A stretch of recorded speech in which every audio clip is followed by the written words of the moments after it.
control your day, control your business, control who you work with, clients and vendors, create control.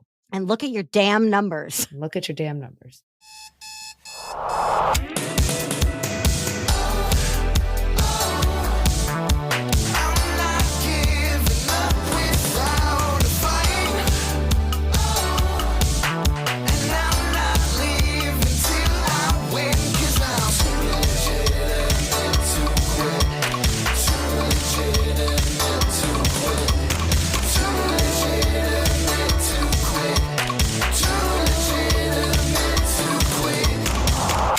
Welcome to Too Legitimate to Quit, instantly actionable small business strategies with a pop culture spin. I am your host, Annie P. Ruggles, and my guest today is the brilliant Danielle Hayden. Danielle Hayden is a reformed corporate CFO who is on a mission to help rule-breaking female entrepreneurs understand their numbers so they can gain the confidence needed to create sustainable profits. After spending 10 plus years in the boardroom as a corporate finance officer, Danielle is now in her sweet spot as the CEO of Kickstart Accounting, Inc., where she helps business owners with bookkeeping, financial analysis, and education, and as the author of the Profit Planner book series. When Danielle is not in her money mindset, you can find her hiking or spending time with family. Danielle Hayden, the sun is shining, the summer is bumping, Lollapalooza is happening in downtown Chicago, and so I am nowhere near downtown Chicago. But instead, I have the pleasure of asking you my favorite question, which is, what do small business owners need to focus on this week? This week, what I hear too many business owners saying is that they haven't looked at their numbers, especially it's summer. So we're mid-year check-in. Yeah. We need to do a mid-year check-in. Like, where are our numbers? Not just the high level numbers, right? Oh my God, I hit 6 figures. Not that. I want you to look at what's your gross revenue? What's your net revenue? Do we have enough saved for taxes? Do we need to make any changes for the back half of the year? So when people say to me summer, what I hear is everybody leaving to go on vacation without looking at their numbers. And I'm calling you back to the table because we have a few months left of the year that we can make really, really strong decisions. So we have to look at our numbers right now. Heck yeah, because as someone who was very passionately, willfully, aggressively ignorant of my numbers for a really long time, I thought that ignorance is bliss would apply, but it never really did because I knew I was ignoring it. And so it kind of was always just lurking in the bushes of my mind. Like, hey, you haven't done your numbers. It follows you around like a black cloud. It does. It does. It is. That's that perfect thing of like that cartoon black cloud that just hangs over me. It like Eeyores me. So I love the idea. It's like, look, if you're going to have to go on vacation and disconnect for a while, that's fine. Don't take that rain cloud with you. It will be more present if you ignore it and more persistent if you ignore it than if you look at your numbers and they're not where you want them to be. That's fixable. Right? But like, I always just thought if I ignored it, it would go away. Y'all, your math does not go away. It does not work that way. And you know what? You're not alone, right? Like if you just heard that and you're like, yes, isn't it going to go away? You're not alone, right? We talk to hundreds and hundreds of entrepreneurs that feel the exact same way. So you're not alone.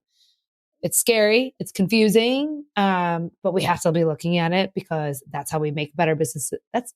Let's face it. That's how we stay in business. Exactly. Right? Like, if you like doing this entrepreneurship thing, you better know your numbers because I think that too many of us, we kind of become accidental entrepreneurs. Yeah. We have a craft. We know what we like to do. And then all of a sudden it's like, oh, wait, I have to adult this. Right? It's like, oh, I had a baby. Now I have to be an adult. It's the same thing. Right? Like now I have to be adulting and I have to be looking at this information. That is true though. Uncle Sam does not care if you are overwhelmed by your numbers. Uncle Sam does not care. No.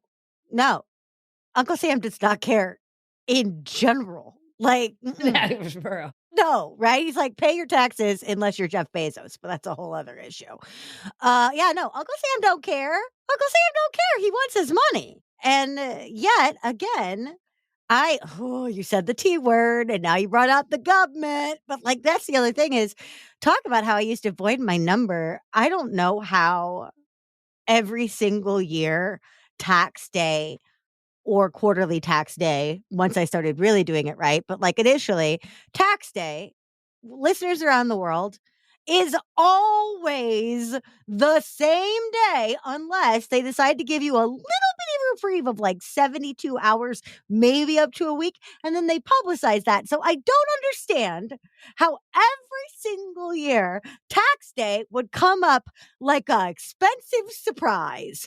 Like, how deep in denial am I to ignore a date that we know? Like, that we know. I think this is how, because we assume that when it comes around, that's when we'll do it, right? Like I work better under pressure.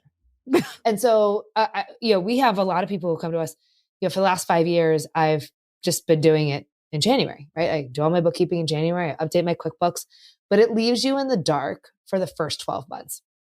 And so when we work with our clients, we are making sure that they have a foundation set, accurate and on-time numbers throughout the year so that we can be saving for our taxes. So it's not a big, scary number when you see it, right? You know it all year long. So you're not me going, ah, hiding under the covers for all of April. It's springtime. I want you to be able to go outside.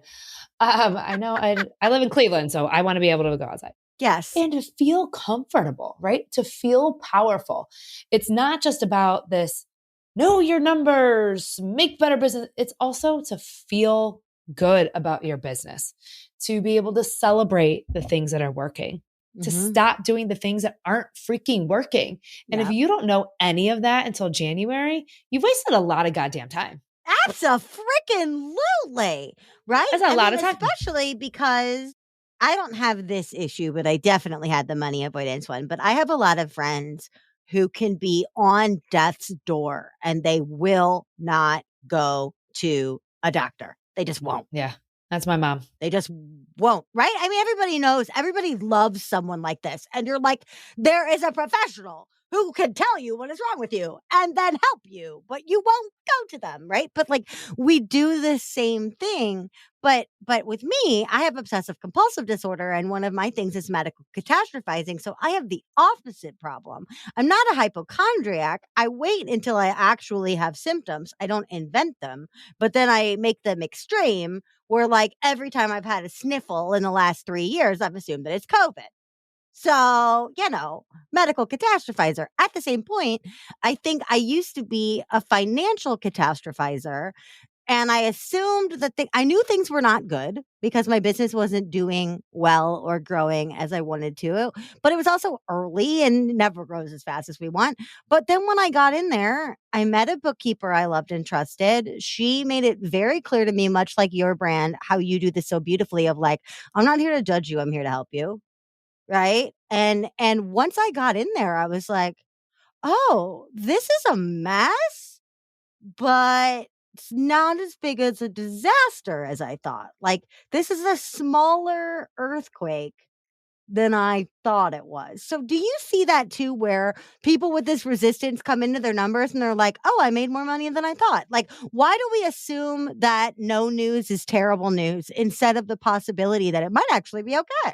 Well, I think it's easy for us as humans to always think the worst, right? It's easier to pay attention to something negative than the positive. So I think that's just natural. However, I think because as business owners, accounting isn't your specialty. Nobody told you how to take a QuickBooks class. And even if you took one QuickBooks class or one accounting class, you still have no freaking clue what you're doing. And so, right?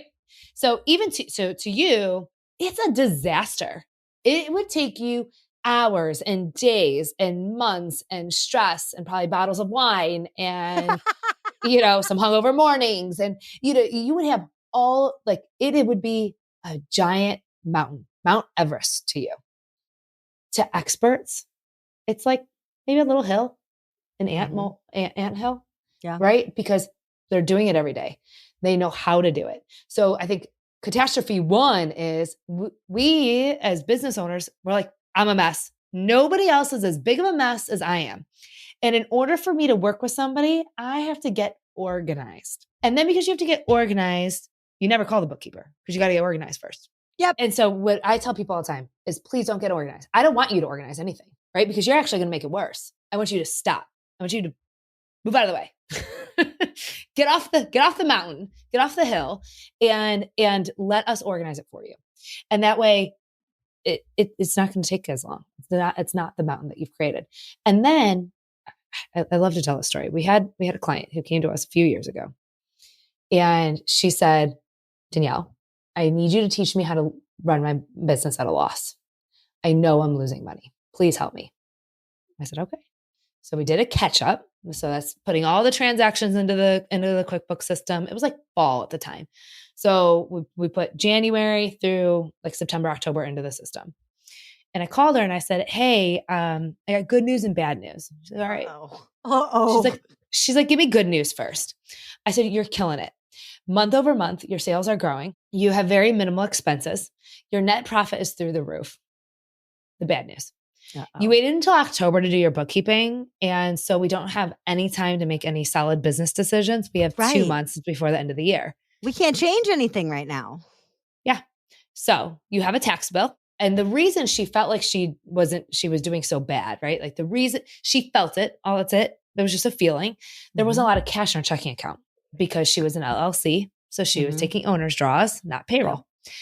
And so she was just taking money from the bank account to pay her personal bills, her mortgage, this and that, commingled throughout the year. And once we separated it and we organized it, she didn't have time to make business decisions. But she came to me with a catastrophe. She came to me with a disaster. How do I operate as a loss? And actually her month over month numbers are beautiful. Like that's what I'm talking about. It's not always that bad, y'all. It's not. And if it is, you can fix it. We can't fix what we don't know. Otherwise, we're just taking shots in the dark. And I want to go back to something you said that I think is so important, which is a professional not only can manage your mess, a professional might actually enjoy your mess because that's their skill set. We love it. Right? All these armchair true crime people, if a case is really chunky and messy, doesn't that excite you? Why wouldn't your financial team be excited if you give them a mess, right? I mean, maybe not like an old Doritos bag filled with crumpled receipts, but if you haven't been in your numbers for a while, there's some cleaning to do there that might delight someone. I get more excited when someone sends me a really bad sales call to listen to than a great one because I have something to fix. Yeah, that's a good point. Look, and we're all in business to help and serve each other, right? Mm-hmm. So what we get to do is really profound because we want to help other business owners. Like we genuinely, my whole team and I want to see you succeed. And so there's not this judgment like, oh God, there she goes, Dunkin' Donuts again. No one's thinking that. You might think that once you hire us because you're like, oh great, my bookkeeper can see it. But we don't care, right? Like we don't care if you go to Dunkin' Donuts every morning, wherever you're spending money. We had a client call us recently. Hey, I know I've spent a lot on professional development this year, but I listened to you. I took 48 hours. I looked at the numbers and I think that I'm going to go ahead and hire this coach. There's no judgment from us, right? Like you looked at the numbers, you gave it time and space. You made a solid business decision. Yeah. And that's all that matters. Well, it's personal development. It's not like they're buying helium balloons for shits and giggles. Like, it's not that you can't waste money on personal development. You can. You can. Yeah. It's a black hole that we see. So the internet is a black hole of personal development. Yeah. But that doesn't invalidate all the good stuff in the lane too, right? And it's not like at the end of the day, it's not like you're, hiring a skywriter like that. Yeah. I mean, that might not be your most sound marketing choice, right? But again, you don't judge. So if somebody wants to hire a skywriter, cool. Go ahead. I say, yeah, if that's what you want to do, if you think that that's going to move a needle, I want you to experiment. But hey, here's what I am going to tell you. After you do it, I want to ask you, what'd you learn from it? what is the Yes. success rate? Yes. Do we have any What's the sales from it? freaking I, man? Like, Yes. if we can't do our, because that's the thing, if you're not looking at your numbers, you can't attach your marketing metrics to anything. You're attaching your marketing metrics to other marketing metrics, but not giving yourself a complete picture, right? Because even if you're like, well, my conversion rate on this offer is 27%, which brought in how much money versus your advertising budget? Like, right? If we don't have it. Or where else are you spending money? Like Yeah. your marketing might be in line and you might be bringing in sales, but where else are you spending all that money? Right? Like Personal where are the development. yeah. Where are all the other leaks that are happening underneath that line? Because usually we put advertising at the top. So like everything else that's in your operating expenses, like where are all those other dollars going? And that's the thing I want to say. I've been doing a lot of focusing on getting back to basics, right? So I'm not a huge basketball fan, but my son is. And so I was reading this book and they were talking about Kobe Bryant and how he would get up every morning and he would do a third practice. So everybody else in the NBA was doing two practices and he would do a third. And so he'd come into the gym at 4 a.m. and he wasn't doing all the fancy footwork. He wasn't doing anything fancy. He was spending time in the basics. And as business owners, and I hear this a lot from our clients, well, what are all the other KPIs I can create? What are the million things I can track? And oh, my business coach, I said I need a new scorecard, or I need to implement profit first, or I need just stop, right? Let's get back to basics, right? Yep. Let's spend time on the basics. And so the team and I have really been focusing on getting our clients on the phone. And yes, it's not a phone, it's Zoom, but not to be confused with Zoom phone, which is apparently a thing. Anyway, I digress. I didn't know that. Okay. But communicating with people, right? Yeah. Over a phone, right? Not just email and text. So like actually talking to people and getting back to the basics and using your bookkeeper as an accountability partner to work on your basic, right? So I want you to think about like, what would Kobe do, right? Work on the basics. So we don't have to spend so much time getting fancy. Well, it's not about the showy offy parts. A lot of us already invest a lot of time in the showy offy parts, right? Our reels are popping. Our numbers are a mess. So the foundational parts are really, really big. This week, had to have a little meeting with myself to be like, you are not following up on the new connections you're making. You're just sort of letting them sit there until they expire, or you just get bored, or, eventually you get back to it. And I'm like, for someone whose main currency is people, I'm not playing this very well. Right. And so I had to look at it and be like, okay, I need to reprioritize establishing quality connections with the people I'm connecting with within 24 hours of connection. That's my thing. That's my standard. If I have to stretch it, I stretch it. But it was like weeks.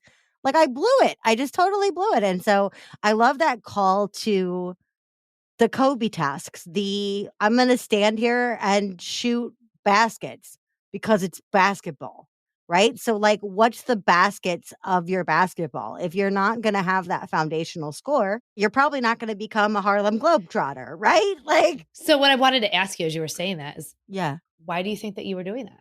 I think I was really secure in a habit that wasn't fully formed yet. A. Okay.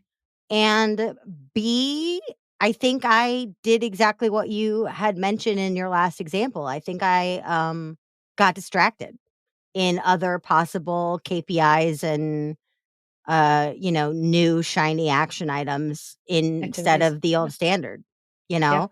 And that same thing, I know I also have a tendency, even though I teach sales, that when I'm under stress, not when I'm operating at my best, but when I'm under stress, my commitment to my money making activities and my very close, close proximity money making activities, my tolerance for that or my eagerness for that lessens under stress. And so when I'm busy, I actually spin my wheels more instead of doing stuff like looking at my numbers and closing sales. And I know that I'm not alone in that. I'll just be like, oh, well, I did something today because I posted on YouTube. Yeah. But I think it's important, like how you just self-reflected to ask yourself why, right? So Mhm. I've been playing this game a lot with myself when I'm avoiding something, which I've been avoiding a few tasks the last few weeks.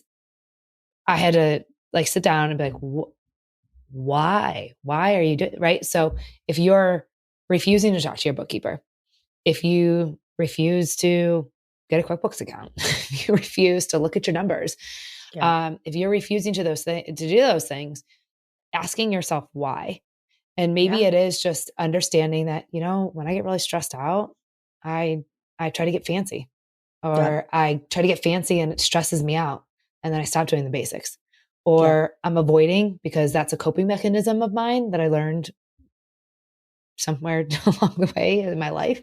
And I'm choosing avoidance right now.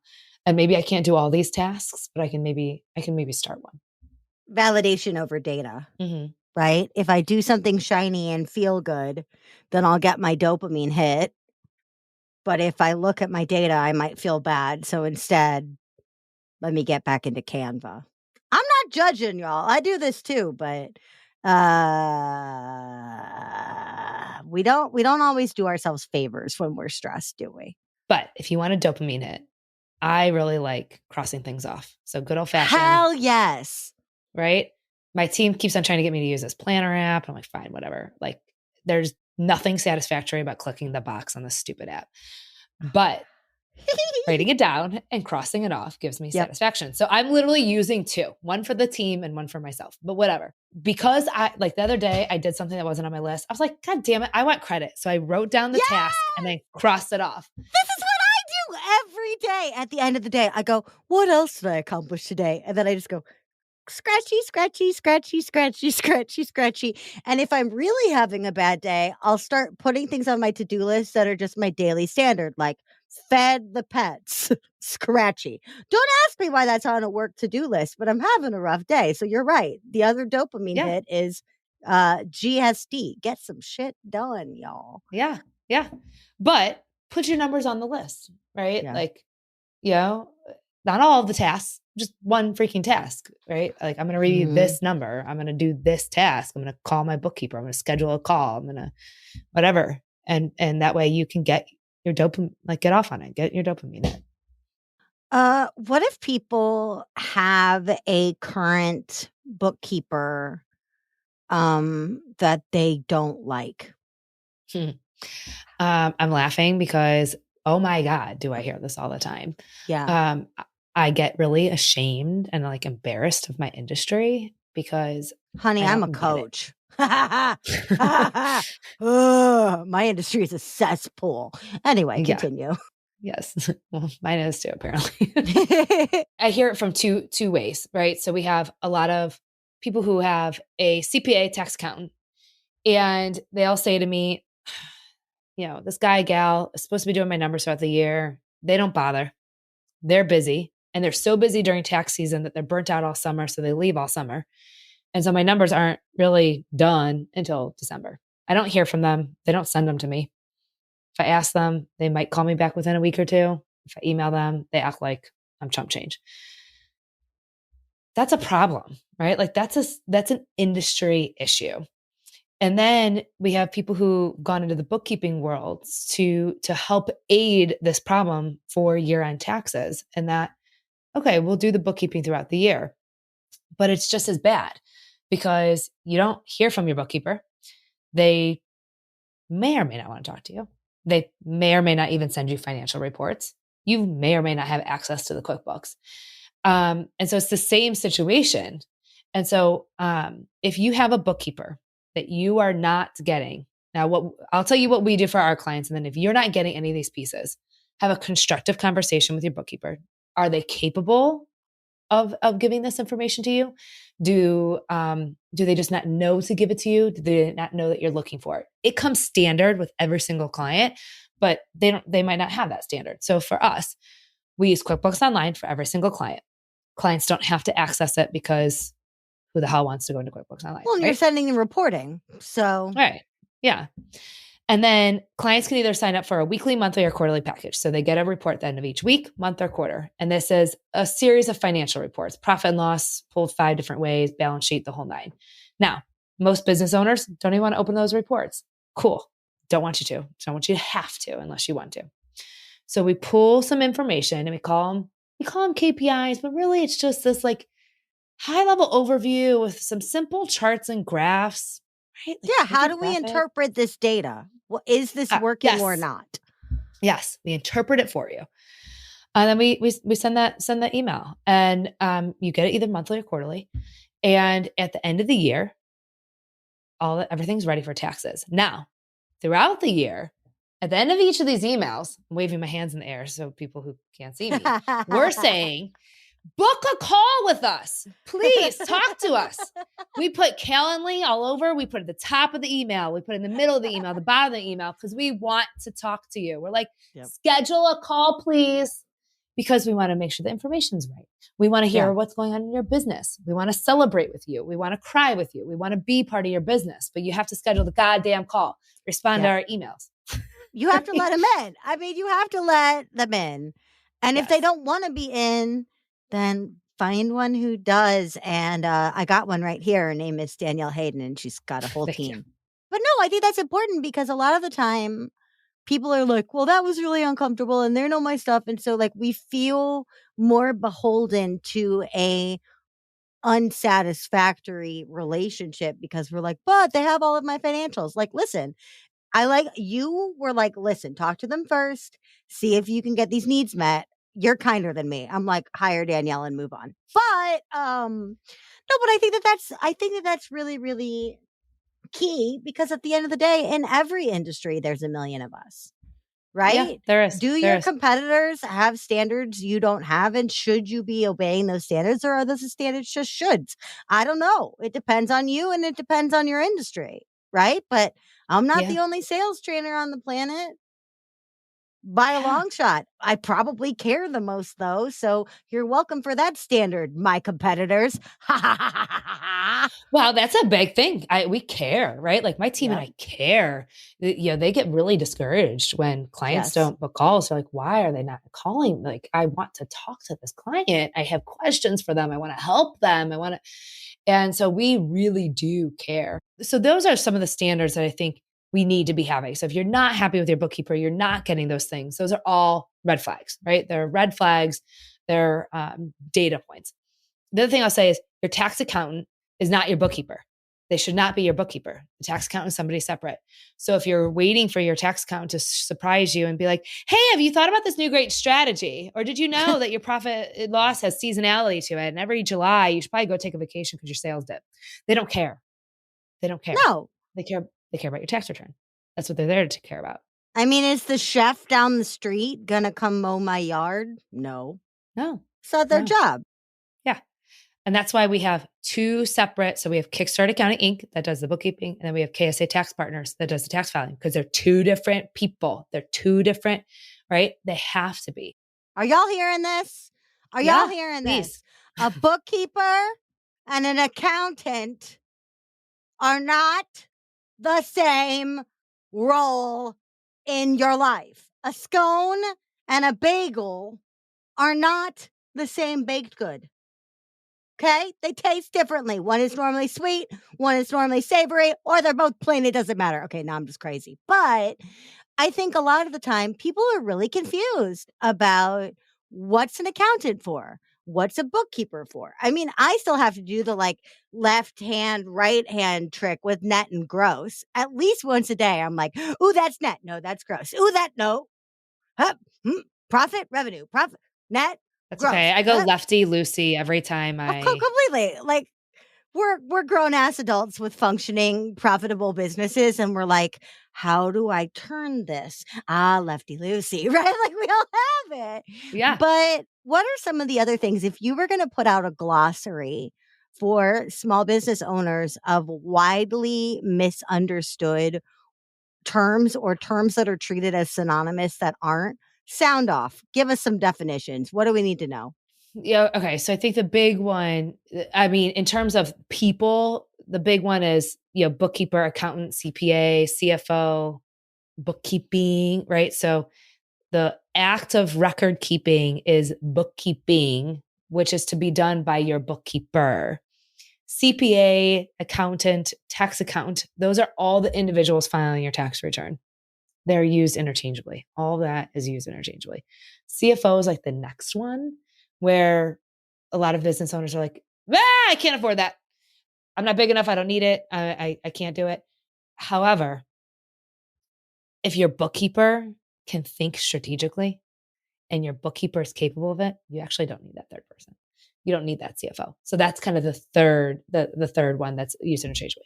Because that's really more financial oversight, right? So, like, really looking at how the money is being spent strategically and the numbers on that deep way. Yeah, if your bookkeeper has that information and you're a startup or a solopreneur, oh my God, the idea of having a CFO is making me itchy. I think once you have maybe 15 to 20 people, you can maybe have that's how many employees I want you to have before you hire an outsourced But not CFO. your first hire. No. So those are kind of some of the terms from people. I think the other few terms that I hear really confused is revenue, gross profit, net profit, and like profit and loss. And I'm picturing the profit and loss statement. And so revenue is sales, is also known as gross revenue, right? That means the money that's coming in your door before fees, before paying people, before cost of goods sold, before anything.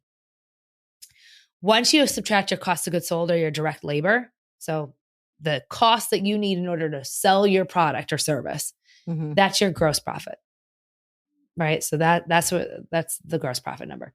And then the other one I hear a lot of confusion around is, like profit or loss, like profit and loss or net income is what it's also known.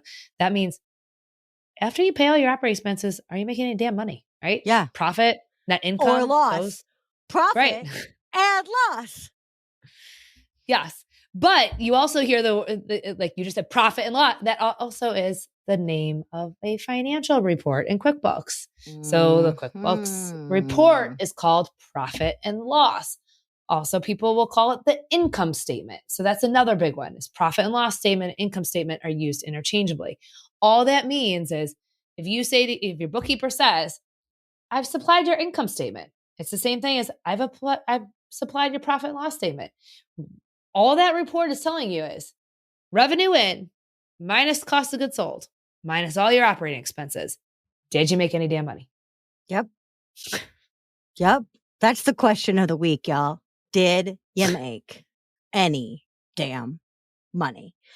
But I just thank you for giving our listeners and me, let's be fair, and me permission to need refreshers on these topics and to really destigmatize ignorance in this way. Because like you said, there's the willful ignorance of not looking at your numbers, but there's also the unintentional ignorance of like, yes, many of us are accidental entrepreneurs at the jump. We have a talent, we have a skill, we have a passion, we take the leap, and then we're like, oh shit, I'm supposed to be tracking how much money I make. That's okay. Sometimes that happens 3 years in. Like we got to deepen our processes, right? So this confusion or this lack of clarity is not a rookie mistake that you need to be ashamed of. You just need to partner with the right team who can set you straight and help you grow. Freaking love that. Yes. All right. What the hell does QuickBooks or profit and loss or net and gross or any of it have to do with the relatively new, very, very dark, wildly terrifying at times, Kevin Costner fronted primetime show Yellowstone?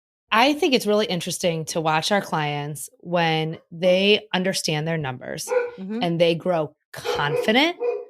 They become these really badass business owners who can spout out numbers and can spout out information and knowledge about their business. And they feel really in tune with that knowledge. Now, I like Kevin Costner in the show, but I really like Beth Dutton, his daughter in the show. And I think what both of them they demonstrate in the show is this profound confidence. They know who they are.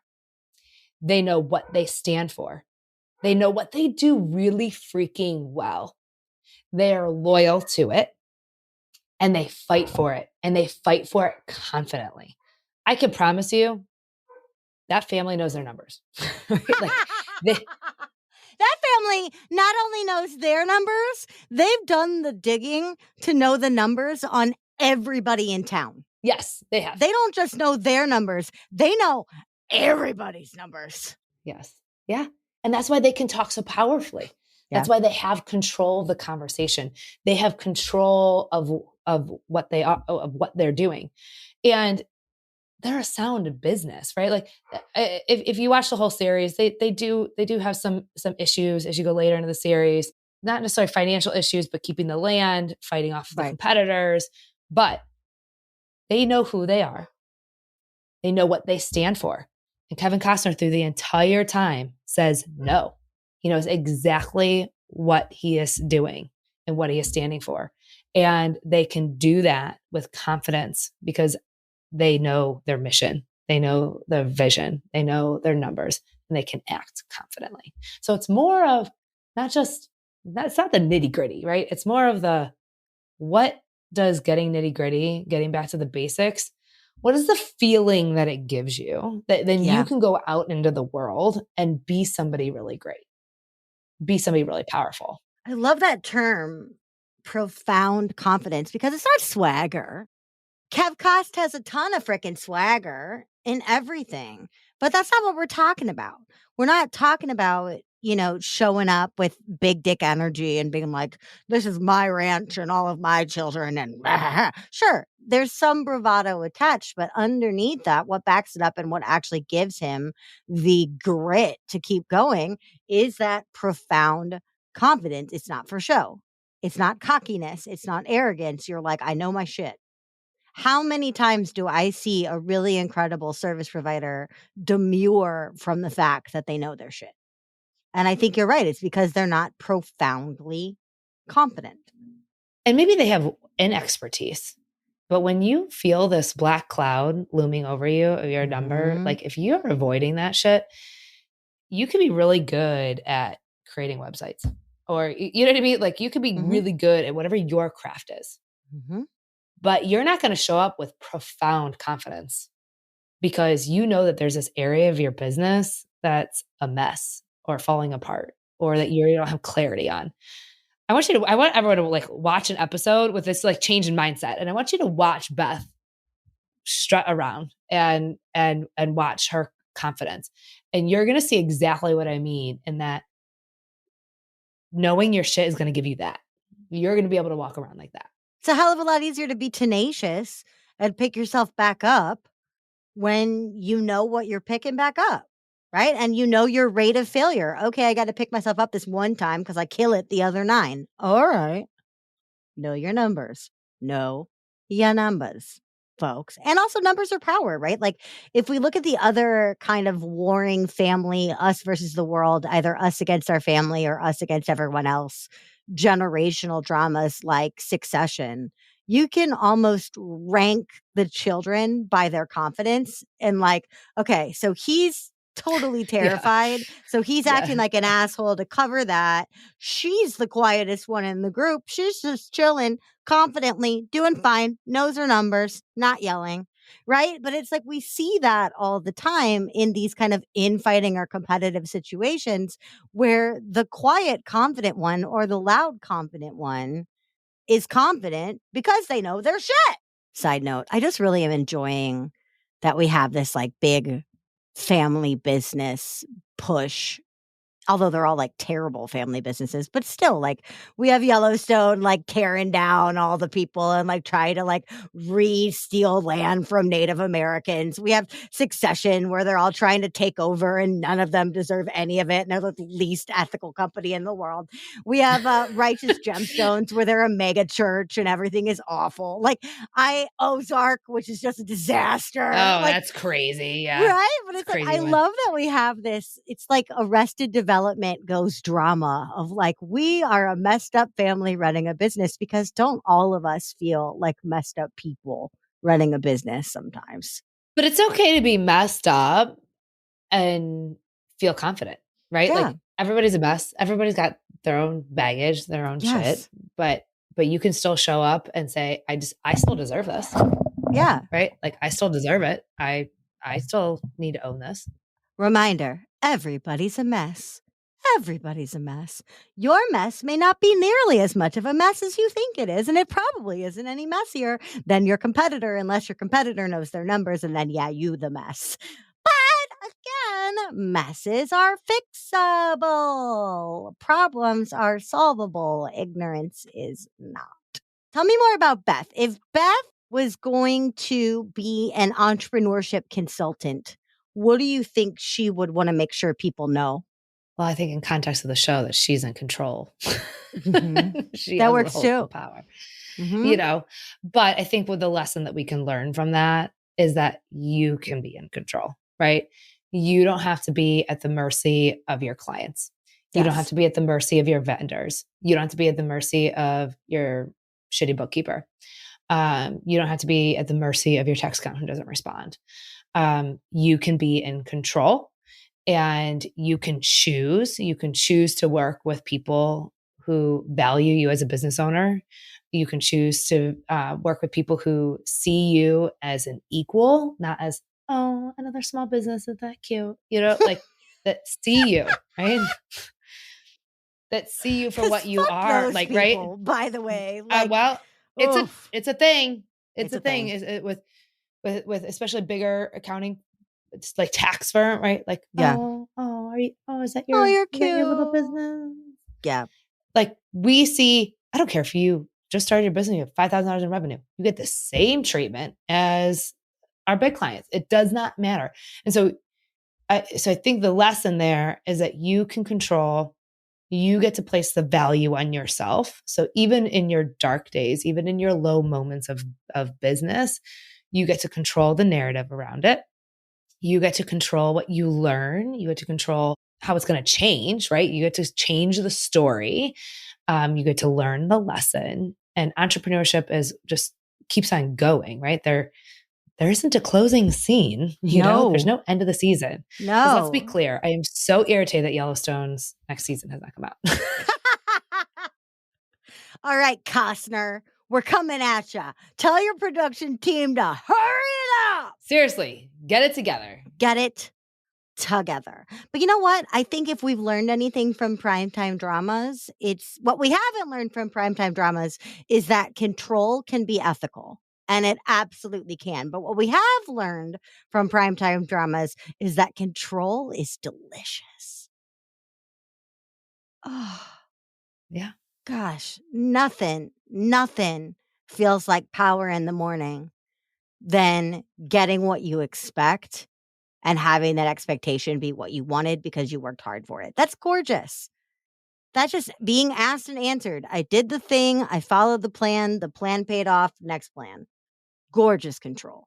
Yeah. Control your day, control your business, control who you work with, clients and vendors, create control. And look at your damn numbers. Look at your damn numbers. All right. I got 2 more questions for you. The first question is stupid. You decide in your infinite financial knowledge that your next course of action is to buy a sprawling ranch somewhere in the US. What are you going to call this place? Not Yellowstone, that's taken. But you buy a ranch. What's its big dramatic ranch name? I think serenity, like peace, calm, serenity. Ooh.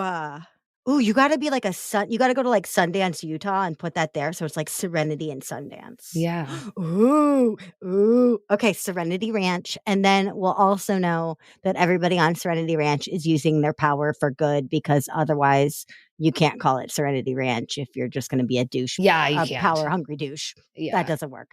All right, Serenity Ranch Yeah, no, coming you got to come here for good. coming soon to a plot of land near you. Or maybe not so near you. I could never own a ranch. Let's be No. clear. I tried to have a garden for a few years, and I would be like in there, like I'm like, okay, I'm gonna plant these flowers, I'm gonna weed it, and then there'd be a bug, and I'm like jumping and screaming, and everyone's looking at me in the backyard, and I'm like, it's okay, it's just a spider, it's a spider. I'm okay. So my husband was like, so you doing the garden again this year? And I was like, no. And I never want to see a spider again. Meanwhile, I'd have like one of my millions of animals get like a cold, and I'd be like, oh, my cows are dying. Oh, my cows are dying. This isn't happening. I got to go snuggle them. Like my husband would find me like out in the barn, like snuggling cows. He'd be like, what the hell are you doing? I'd be like, my cow is sick. Yeah, I would have that problem too. Yeah. Yeah, I would have that problem too. There'd be no eating. Could never like sell a horse to anyone. I couldn't butcher anything. Like, no, no. All right. So you and I might not have a future in ranching. So we should probably just stick to money and sales and what we do best. Or it'd be like the best well-cared animals ever because we'll like, cuddle them. I mean, is snuggling animals good for them? I don't know. I don't know. They have that Japanese steak, the Wagyu or whatever. Wagyu, yeah, where they massage the cows. Yeah. Well, there we go. Maybe you're onto something. But see, then again, we're eating the cows, and like, I love me a burger, but I don't want to eat something I snuggled. Yeah, I'm vegetarian, so I will only eat from the sea. Yeah, no. Okay, so all the more reason to not own a ranch. Okay, good to know. We have ruled ranching out for each of us. A very important deduction today. But if people want to come into your world and hire you and your team for one of the many things that you're actually good at, what's the best way for them to start a conversation with you? The website's the best place to come, kickstartaccountinginc.com. The INC is the most important part there. Don't go to Kickstart Accounting. They do not exist anymore. Don't do it. kickstartaccountinginc.com.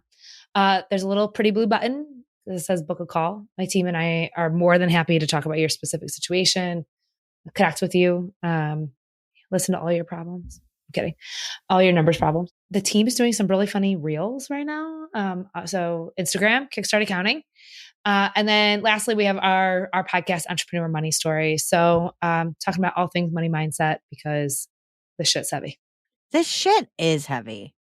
But you know what hasn't been heavy? The last 48 minutes of my life that I've got to spend with you. I know, it's been Danielle, great. thank you so much for being my guest today. I think you did such a beautiful job of proving to all of us that we got to get real with ourselves, but that doesn't mean we have to suffer, because being with you and talking numbers for this time has certainly been a delight for me. Thank you. Thank you. Me too. This is fun. All right, everybody. I'm going to go and take a little sip of water and look at my own numbers so I'm not a hypocrite. And then I'll be back in a second with my final thoughts and your homework for this week.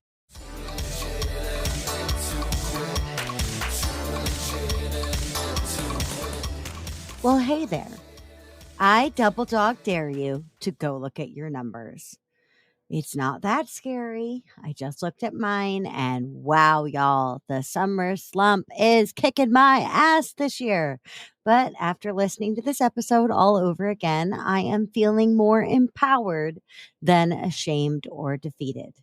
I am historically slow, painfully slow, mid-July through late August, and it is always freaking anxiety-inducing and surprising as I forget, just like tax day, that this happens every dang year. It's nice to have my math to remind me. I'm comforted by the charts with arrows that eventually do go back up. And I'm glad to know that the valleys aren't quite as devastatingly low as I thought. In fact, they're not nearly as low as last year's. I will survive the summer and kick ass again come fall if I play my cards right. I've had some damn good months this year too, and I trust myself to be able to have good months again. That's where this week's homework kicks in. Because the summer slump is real, but also I think I use it as an excuse to get a little lazy when it comes to my MMAs, my money making activities, the stuff that drives folks through the final phases of my funnel toward that glowing buy button. It is so easy to get swept up in new people, new ideas, new projects, brand awareness, content creation over, follow up, negotiation, objection handling, re enrollment, all that jazz. At the end of the day, I'm simply not asking enough. Are you? This week, I want you to keep track. How many times are you asking? And do you think that is enough for your business to survive? Remember, don't be ashamed if your answer is no. I friggin' teach sales, for goodness sake, and I'm still sleeping at night, even though I have work to do and offers to make and deals to close if I want to finish 2022 strong.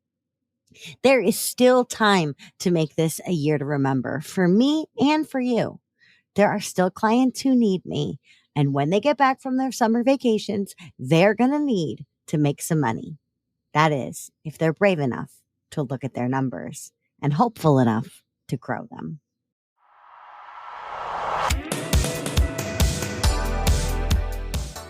Hey, thanks for listening. Too Legitimate to Quit is brought to you by the Non-Sleazy Sales Academy and me, your host, Annie P. Ruggles. Listen, we talk a lot about marketing on this show, and that's because I fully, earnestly believe that every dime and every moment we spend marketing is totally worth it unless we turn around and sabotage ourselves at the finish by refusing to sell and sell beautifully. Why? A lot of us have a misconception of what selling actually requires of us or who it needs us to be. Please give me the opportunity to help change your mind at www.nonsleazy.com. That's NONSLEAZY.com. Big shout out to the fabulous dudes who helped make this show what it is. My producer and editor, Andrew Sims of Hypable Impact, my composer, Riley Herbastio, and my show artist, Francois Vigneault. They're all fabulous, and I'd be glad to introduce you.